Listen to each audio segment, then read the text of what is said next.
Have you ever thought about starting your own podcast? When we were trying to get this podcast off the ground, we had so many questions. How do we record an episode? Where do we find background music? How do we get our show on Apple Podcasts, Spotify, and all the other places that people like to listen? And where do we find advertisers? The answer to every one of these questions is really simple.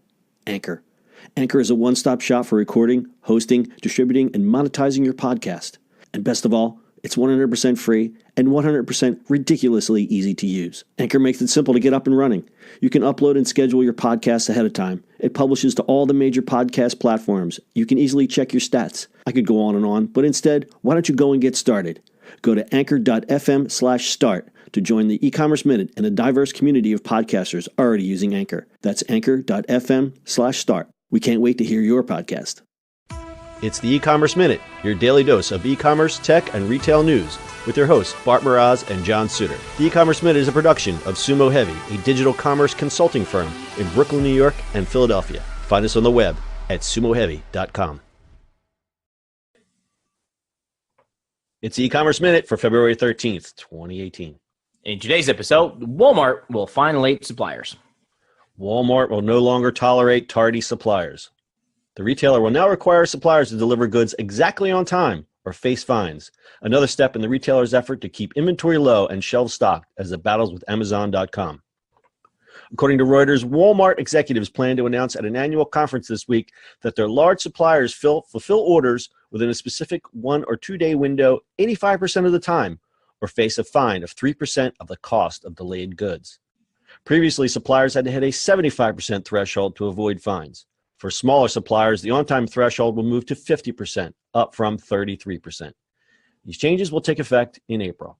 At their suppliers meeting in Bentonville, Arkansas, Walmart will share for the first time its on-shelf customer availability, or OSCA data, which had only been accessible internally. This data displays which precise products are on shelves at any given time and why products are out of stock, as well as what products Walmart plans to stock in each store. The data, which will become available throughout the year, will help with on-time delivery. In February, Walmart executives told suppliers more accurate delivery times will be a focus going forward, and the retailer first introduced fines for inaccurate deliveries last year.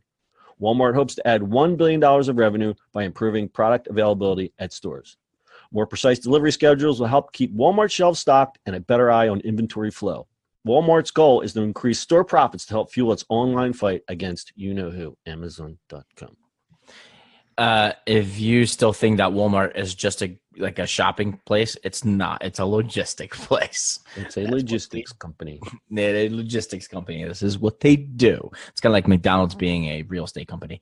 Right. Totally agree. This is logistics. They're famous for it.